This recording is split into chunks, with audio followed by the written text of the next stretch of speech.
بہت اب ایک تشویش کی لہر تو ہے مسلم امہ میں، لیکن ریئیکٹ کیا کرے گا کوئی، یہ ایک بڑا سوال ہے، کیونکہ ہم ابھی تک یہی دیکھ رہے ہیں کہ غزہ میں اتنے مسلمان شہید ہو چکے ہیں، زخمی ہو چکے ہیں، بھوک سے مر رہے ہیں، بچے بلبلا رہے ہیں، بچے شہید ہو رہے ہیں، لیکن اس کے باوجود بھی مسلم امہ کی طرف سے ہمیں وہ ریئیکشن نظر نہیں آتا جو کہ آنا چاہیے تھا۔ تو کیا فرق پڑے گا؟ اسماعیل ہانیہ کو بھی اگر شہید کر دیا گیا ہے تو کیا ہم دیکھیں گے کہ کوئی بہت بڑا ریئیکشن نظر آئے گا؟ پریکٹیکلی مجھے نظر نہیں آتا، لیکن خیر ابھی تک تو سٹیٹمنٹس ایسے آ رہے ہیں کہ جی ہم بھرپور اس پہ مزاحمت کریں گے۔ شہباز شریف صاحب نے بھی جانا تھا اس ایرانی تقریب کی حلف برداری میں، لیکن حیرت انگیز طور پر، یا آپ خوش قسمتی سمجھیے یا جو بھی آپ اس کو کہہ لیں، کہ شہباز شریف صاحب جو ہیں وہ عین وقت پہ بیمار ہو گئے اور انہوں نے اپنا دورہ کینسل کر دیا۔ اب اس کو بھی بہت سے لوگ ویسے بڑے مشکوک انداز سے دیکھ رہے ہیں کہ کہیں ایسا تو نہیں کہ کسی انٹیلیجنس کی بنیاد کے اوپر ہی انہیں منع کر دیا گیا تھا کہ وہ نہ جائیں، یا یہ صرف محض اتفاق ہے کہ ان کی طبیعت خراب ہوئی اور وہ نہیں گئے۔ لیکن بہرحال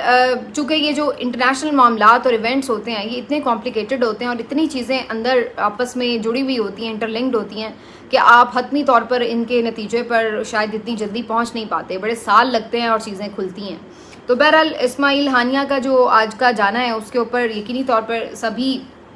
اس بات کو بڑے کلوزلی مانیٹر کر رہے ہیں کہ چونکہ بالکل ایران میں یہ واقعہ پیش آیا ہے تو اس چیز سے ایک پورے خطے پہ اثر تو پڑے گا ہی، تو یہ بھی ایک جو معاملہ ہے وہ بڑا امپورٹنٹ ہے۔ بہرحال اب چلتے ہیں ملکی خبروں کی طرف۔ ملکی خبروں میں جی ایک دو خبریں آج صبح سے گردش کر رہی تھی کہ فوج میں شاید D G I S P R کو تبدیل کیا جا رہا ہے، لیکن کامران شاہد صاحب جو کہ آپ کو پتہ ہے کہ اسٹیبلشمنٹ کے ایک بڑے حمایت یافتہ صحافی ہیں، تو ان کی طرف سے آج واضح اسٹیٹمنٹ آیا ہے کہ جی D G I S P R major general Ahmed Sharif صاحب جو ہیں وہ اپنے عہدے پہ براجمان رہیں گے، وہ کنٹینیو رکھیں گے اپنی سروسز اور ان کو تبدیل نہیں کیا جا رہا، یہ سب افواہیں ہیں۔ اچھا بڑی دلچسپ بات ہے کہ فوج کے بارے میں اس طرح کی کوئی چیزیں چل رہی ہوں تو بجائے اس کے کہ آئی ایس پی آر کی طرف سے کوئی ڈینائل آئے یا اگر کوئی واقعی تبدیلی کی جا رہی ہے تو اس کی طرف سے پریس ریلیز آئے یا کوئی ٹویٹ آئے، کچھ بھی ہو،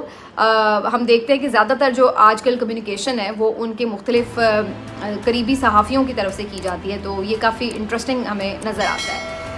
تو یہ ایک کامران شاہد صاحب نے جو ٹویٹ کیا ہے اس میں انہوں نے یہ بھی لکھا ہے کہ جو وہ اپنی خدمات انجام دے رہے تھے، بڑے مؤثر اور بھرپور طریقے سے پروپیگنڈے کا مقابلہ کر رہے تھے، ریاست مخالف پروپیگنڈے کے خلاف ان کی اسٹریٹجی بڑی کامیاب ہے، تو اس لیے وہ کنٹینیو کریں گے۔ تو احمد شریف صاحب کے حوالے سے یہ انہوں نے کہا تو ہے،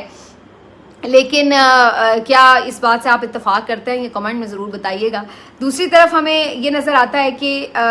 جو سہیل وڑائی صاحب ہیں ان کے کالمز بڑے انٹرسٹنگ آج کل آ رہے ہیں اور بڑے معنی خیز بھی ہیں۔ ابھی پچھلے کالم میں ہمیں وہ یہ کہتے ہوئے نظر آ رہے تھے کہ جی خان کو آپ کو پسند ہے یا نہیں ہے، ایک دفعہ اقتدار دینا پڑے گا، پھر ہی ملک استحکام کی طرف جائے گا، اور جو اس کی مقبولیت کا ایک بخار چڑھا ہوا ہے پوری قوم کو، یہ بھی اسی وقت اترے گا اگر اس کے ہاتھ میں اقتدار آئے گا، پھر وہ پرفارم نہیں کر پائے گا تو لوگوں کے دلوں سے خود ہی اتر جائے گا۔ تو اب یہ آپ کو چھپکلی لگے یا کڑوا زہر لگے، جو بھی ہے اس کو آپ نگل جائیں۔ تو وہ ایسے مشورے دے رہے تھے ابھی پچھلے کالم میں اسٹیبلشمنٹ کو، لیکن اب انٹرسٹنگلی آج جو ان کا کالم ہے وہ پھر سے ایک دفعہ یہ شو کر رہا ہے کہ شاید بات چیت کی طرف زیادہ ابھی رجحان بن نہیں رہا ہے، کیونکہ وہ آج پھر یہی بات کرتے ہوئے نظر آئے ہیں کہ اگر اس کو راستہ دے دیا تو یہ ہو جائے گا، وہ ہو جائے گا، اور اس کو راستہ نہیں ملے گا اور اس کو بس ایک یعنی منظر سے ہٹایا ہی جائے گا۔ تو یہی منظر سے ہٹانے کا مطلب سیاسی طور پر ہے کہ اس کو سائڈ لائن رکھا جائے گا۔ تو یہ اب ساری جو چیز ہے اس سے پھر یہ تاثر ابھر رہا ہے کہ ایسا ہی کچھ ہو رہا ہے، کیونکہ جو بڑی تیزی سے قانون سازیاں کی جا رہی ہیں اس میں بھی کوشش یہی ہے کہ عدلیہ کی طرف سے بھی اگر کوئی رکاوٹیں آئیں تو ان رکاوٹوں کو بھی فیس کیا جائے اور عدلیہ کے اوپر مزید پریشر ڈال کر اور قانون سازیوں اور قانونی چہمگوئیوں میں اس کو موشگافیوں میں ایسا الجھایا جائے کہ اس معاملے کو مزید لنگر آن کیا جائے۔ یہ سب چیزیں آنیسٹلی اسپیکنگ تھوڑی دیر کے لیے تو ان کو دے سکتی ہیں ریلیف، کہ شاید جو ہمیں فوراً ہوتا ہوا نظر آ رہا ہے شاید 2-4 مہینے اور کھینچ جائے، لیکن اس سے زیادہ اس کا کوئی فرق نہیں پڑے گا، کیونکہ دیکھیے انٹرنیشنلی جو پریشر آ رہا ہے وہ ان کو پتہ ہے کہ ان کی ناک میں دم کر رہا ہے۔ دوسری بات یہ ہے کہ اندر کے بھی معاملات سنبھل نہیں رہے ہیں ملک کے، یا تو یہ ہوتا نا کہ آپ کی اکانومی سنبھل رہی ہوتی، آپ کی چیزیں بہتر ہو رہی ہوتی، اور پھر صرف آپ نے عمران خان کو ہی سائڈ پہ لگانا ہے، کھڈے لائن لگا کے رکھنا ہے، اس کا انتظام کرنا ہے، تو پھر تو آپ کہہ سکتے تھے کہ چلیں بھائی باقی چیزیں نارمل ہو رہی ہیں تو یہ بندوبست کر لیں گے۔ لیکن جو ان کے ہاتھ میں کچھ ہے ہی نہیں ہے، جس طرح سے یہ کنٹرول ہی نہیں کر پا رہے، ٹوٹل کیوس ہے ایک، اور باہر کوئی ان کو منہ نہیں لگا رہا ہے. تو اس کی وجہ سے یہ ابھی اس لڑائی جھگڑے میں مزید 2-4 مہینے اور کھینچ جائیں گے، لیکن اپنے ہی وزن کے اوپر گریں گے. اس کی وجہ یہ عمران خان کو انہیں گرانے کی شاید زیادہ ضرورت ہی نہ پڑے، پھر اس نے جو کرنا تھا وہ کر چکا ہے. لیکن اب آگے یہ خود اپنے لیے مسائل کریٹ کس طرح کر رہے ہیں وہ ہمیں نظر آ رہا ہے کہ حکومت کی یہ جو قانون سازی ہے کہ جی مخصوص نشستیں نہیں ہم نے لینے دینی اور اس طرح کی حرکتیں، تو اس سے ان کو بڑا برا ان کا حال ہونا ہے سپریم کورٹ سے. یہ میں آپ کو بتا رہی ہوں. اور سپریم کورٹ ان کو جو ابھی تفصیلی فیصلہ بھی سنا ہے کہ جاری ہونے والا ہے چند دنوں میں مخصوص نشستوں کا، تو اس میں بھی ان کی خاصی خاطر مدارت ویسے ہو جائے گی. تو یہ بھی ہے. اس کے بعد پھر آپ دیکھیے ایک اور فیصلہ آ جایا ہے، عالیہ حمزہ کی بھی ضمانت منظور ہو گئی ہے. کافی امید ہے کہ اب ان کی رہائی بھی ہو جائے گی. کچھ لوگ یہ شک کر رہے ہیں کہ شاید ان کو کسی اور مقدمے میں پکڑ لیا جائے، لیکن بظاہر ایسا لگتا ہے کہ اب ان کی رہائی ہو جائے گی، کیونکہ جو ابھی فیصلے حال ہی میں آئے ہیں ضمانتوں کے اور ڈسچارج کرنے کے جو مختلف فیصلے آئے ہیں، اس کے بعد بڑا مشکل ہے کہ ان کو مزید لنگر آن کیا جائے. تو عالیہ حمزہ کے حوالے سے کافی سب لوگ مطمئن ہیں، کوشش کر رہے ہیں کہ جلد از جلد روپکار جمع کروا کر ان کی رہائی عمل میں آئے. آج کے دن تو شاید مشکل ہے، لیکن کل تک ان کی رہائی عمل میں آ سکتی ہے. دوسری طرف جو ٹف چیزیں ہو رہی ہیں ایک وہ یہ ہے کہ ایم این اے حاجی امتیاز صاحب، یہ منڈی بہاؤدین سے پی ٹی آئی کے ایم این اے تھے، ان کو پہلے اغوا کیا گیا. پھر جب اس پہ شور مچا اور مقدمہ بازیابی کے لیے لگا تو پھر انہوں نے فوراً ان کو پروڈیوس کر دیا اور بتایا یہ گیا کہ اینٹی کرپشن نے ان کو پکڑا تھا اور کوئی کرپشن کا کیس بنا دیا. اب جب اینٹی کرپشن والے اس کیس کو لے کے چل رہے تھے تو سارے کیس بھی پھر اسی طرح کے ہوتے ہیں، جلد بازی میں جو بنائے ہوئے ہوتے ہیں، ان میں اتنے لوپ ہولز ہوتے ہیں کہ عدالتوں میں وہ ٹک نہیں رہے ہوتے. تو اس کے بعد آج ایک عجیب و غریب کہانی ہمیں سننے کو ملتی ہے اور خبر یہ ہمیں آتی ہے کہ جی پولیس لے کے اینٹی کرپشن والی جا رہی تھے کہ راستے میں اچانک نامعلوم افراد نے فائرنگ کر دی. ٹھیک ہے جی، اینٹی کرپشن والوں کے اوپر نامعلوم افراد نے فائرنگ کر دی اور جو حاجی صاحب ہیں ان کو ان کے قبضے سے چھڑا کر وہ اپنے ساتھ اغوا کر کے لے گئے. تو اب یہ نامعلوم افراد کے پاس پہنچانے کے نئے نئے طریقے ہم سیکھ رہے ہیں کہ اب انہوں نے کہا کہ گھروں سے جب ڈائریکٹلی ابڈکٹ کرتے ہیں تو پھر عدالتیں پیچھے پڑ جاتی ہیں. تو اب اس طریقے سے بھی کیا جا رہا ہے کہ پہلے پولیس کے سامنے گرفتاری ڈال دی، بعد میں ان کے قبضے سے لے گئے. یہ تھوڑا کیس عمران ریاض خان سے ملتا جلتا ہے کہ سیالکوٹ پولیس نے انہیں گرفتار کیا اور اس کے بعد پولیس کی تحویل سے انہیں کہیں اور بھیج دیا گیا. بعد میں پولیس نے آ کے کہا کہ جی ہم نے تو رہا کر دیا تھا، ہمیں نہیں پتا وہ کہاں ہیں، اور پھر اس کے بعد وہ 5-6 مہینے لاپتہ رہے تھے. تو یہ اس سے کچھ ملتی جلتی ہی کہانی نظر آ رہی ہے. آج ان کے جو بھائی ہیں البتہ انہوں نے پریس کانفرنس کی. حاجی صاحب کے بھائی یہ بتاتے ہیں کہ ان کے اوپر بہت شدید پریشر ہے کہ پاکستان تحریک انصاف کو چھوڑ دیں. یاد رہے کہ یہ ان 41 ممبران میں سے ہیں کہ جو ابھی تک الیکشن کمیشن مان نہیں رہا کہ پی ٹی آئی کے ہیں اور انہیں آزاد رکھا ہوا ہے، اور ان کے اوپر بھرپور کام ہو رہا ہے کہ ان میں سے کچھ لوگوں کی جو وفاداری ہیں وہ تبدیل ہو جائیں. اور ان کے بھائی کا یہ الزام ہے کہ ان کے حاجی صاحب کو جو ہے اسی لیے پکڑا گیا ہے اور ان کے اوپر تشدد بھی کیا جا رہا ہے، ان پہ دباؤ ڈالا جا رہا ہے کہ وہ پی ٹی آئی کے ساتھ اپنی جو ایفیلیشن ہے اس کو ختم کر کے کسی دوسری پارٹی میں شامل ہو جائیں. تو یہ بیسکلی وہ لوگ خاصے خطرے میں ہیں اس وقت جو کہ 41 لوگوں میں شامل ہیں. جو 39 والے ہیں وہ کمپیریٹیولی چونکہ اب ان کے اوپر تو ایک واضح فیصلہ ہے تو ان کے اوپر فردر کچھ ہو نہیں سکتا، لیکن 41 والوں کے اوپر جو ہے وہ خاصی اس وقت شامت آئی ہوئی ہے. تو یہ اب دیکھنا ہے کہ اس کو کیسے ٹریٹ کرتا ہے. جو ایک چیز نظر آتی ہے وہ یہ کہ کنٹینیوسلی ایک کمزوری ضرور نظر آتی ہے. پی ٹی آئی اس طریقے سے اپنے یہ ابڈکشنز کے معاملات کو کیوں نہیں سپریم کورٹ میں جا کے اٹھا رہی اس طریقے سے، یہ بات سمجھنے سے قاصر ہیں ہم. اور اس فیصلے کے امپلیمنٹیشن کے حوالے سے تو خاص طور پر کہا گیا تھا کہ اگر کوئی رکاوٹ آئے تو ضرور رجوع کیا جائے. الیکشن کمیشن پہلے پہنچ گیا لیکن پی ٹی آئی والے نہیں پہنچ رہے کہ دیکھ لیں جی ہمیں ابھی تک یہ لٹکا رہے ہیں، ہماری نشستیں نہیں دے رہے ہیں. تو یہ کچھ عجیب و غریب سے معاملات ہیں جو فی الحال تو سمجھ میں نہیں آ رہی کہ اس کے پیچھے لاجک کیا ہے. اس کے علاوہ آج ایک جو خبر ہم نے دیکھی وہ یہ کہ جسٹس طارق محمود جہانگیری صاحب جو کہ بڑی تیزی سے اسلام آباد کے جو 3 حلقے ہیں ان کا آپ کو پتہ ہے کہ آڈٹ کر رہے تھے اور بڑا قریب تھا کہ اگلی 2-1 سماعتوں میں انہوں نے یہ فارغ کر دے رہے تھے حلقے، اور پی ٹی آئی کو یہ مل جانی تھی سیٹیں کیونکہ سب کو پتہ ہے کہ یہ حلقے پی ٹی آئی جیتے ہوئی ہے.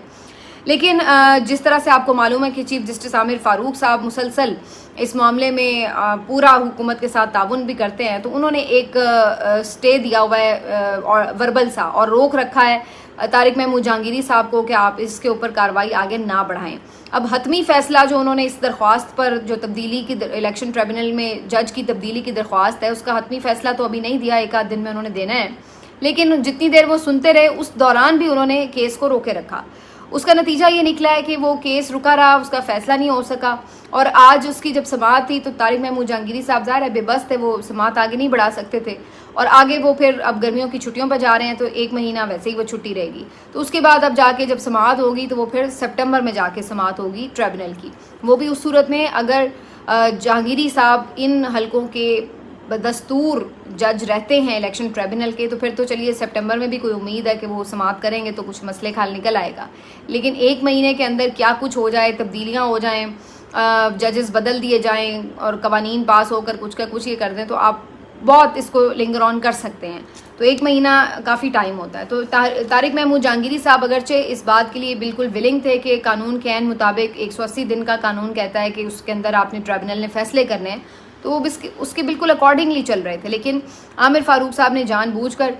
اس معاملے کو لٹکائے رکھا, اور دوسری طرف اسی طرح سے چیف جسٹس قاضی فائز عیسیٰ صاحب بھی اسی طرح کی ایک پٹیشن کو لے کے بیٹھے ہوئے ہیں. انہوں نے بھی جو لاہور کے مختلف حلقے ہیں وہاں پر بھی پنجاب کے مختلف حلقوں میں جو سماعتیں ہیں وہ روکی ہوئی ہیں. تو اس طرح اوور آل یہ ہوا ہے کہ جتنے بھی آڈٹ ہونے تھے فارم 45 کے وہ فی الحال سارے کھٹائی میں پڑے ہوئے ہیں اور لٹکے ہوئے ہیں. اس کے ساتھ جی ایک آخری خبر آپ کو دے دیں کہ خدیجہ شاہ جو ہیں وہ نامزد ہوئی تھی مخصوص نشستوں کے لیے, لیکن پھر ان کا نام ڈی لسٹ کر دیا گیا. وجہ یہ تھی کہ ان کے پاس دوہری شہریت ہے, اور دوہری شہریت کا حامل کوئی بھی شخص رکن پارلیمنٹ نہیں بن سکتا. تو عمران خان صاحب نے لیکن پھر خاص ہدایت کی کہ خدیجہ شاہ لازمی طور پر مخصوص نشست کے اوپر پارلیمنٹ کا حصہ بنے, جس کے بعد خدیجہ شاہ نے ان کی اس خواہش کا احترام کرتے ہوئے یہ سوچا ہے کہ وہ اپنی جو بین الاقوامی شہریت ہے اس کو ترک کر دیں گی اور صرف پاکستان کی شہریت اپنے پاس رکھیں گی.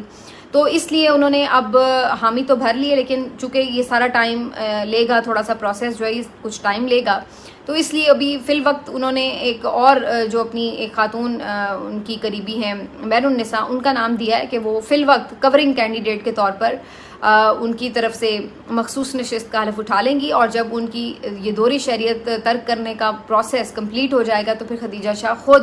اسمبلی کا حصہ بنیں گی. تو یہ ایک انٹرسٹنگ بات ہے. خدیجہ شاہ جیسی خواتین جو کہ قابل ہیں, جو کہ سیلف میڈ قسم کی خواتین ہیں, اور جو بہت اچھی کمیونیکیشن سکلز رکھتی ہیں, انگریزی میں اردو میں معاملات کو سمجھتی ہیں, پڑھی لکھی ہیں, تو ایسے لوگوں کا اسمبلی میں آنا یقینی طور پر پاکستان کے لیے خوشگوار چیز ہے, چاہے وہ کسی بھی پارٹی سے ہوں. میں تو سمجھتی ہوں تمام پارٹیز کو چاہیے کہ پڑھی لکھی قابل خواتین, بجائے اس کے کہ آپ فیشن زدہ اور عجیب و غریب سے نمونے جو اسمبلیوں میں بھیج دیتے ہیں بے وقوف سے, اس سے بہتر یہ ہے کہ آپ پڑھی لکھی اور قابل خواتین جو پاکستان میں بہت ہیں, چاہے وہ مڈل کلاس سے ہی ہوں, چاہے وہ کسی بھی طبقے سے ہوں, غریب طبقے سے ہوں, آپ ان کو بھیجیں تاکہ آپ کی پارلیمنٹ میں پڑھے لکھے لوگ آئیں اور اس میں ایک ڈفرینس آپ کو نظر آئے. اور یہ ایک میرا خیال ہے بڑا اچھا اضافہ ہوگا اگر خدیجہ شاہ جو ہے وہ پارلیمنٹ کا حصہ بنتی ہیں. آخر میں جناب ایک خبر جاتے جاتے آپ کو اور دے دیں کہ چیئرمین FBR امجد زبیر جو ہیں, امجد زبیر ٹوانا, انہوں نے استعفیٰ دے دیا ہے. چیئرمین FBR جو ہیں یہ اپنے وقت سے پہلے ریٹائر ہو رہے ہیں, اور اب انہوں نے صرف 2 ہفتے کے نوٹس کے اوپر استعفیٰ دے دیا ہے. تو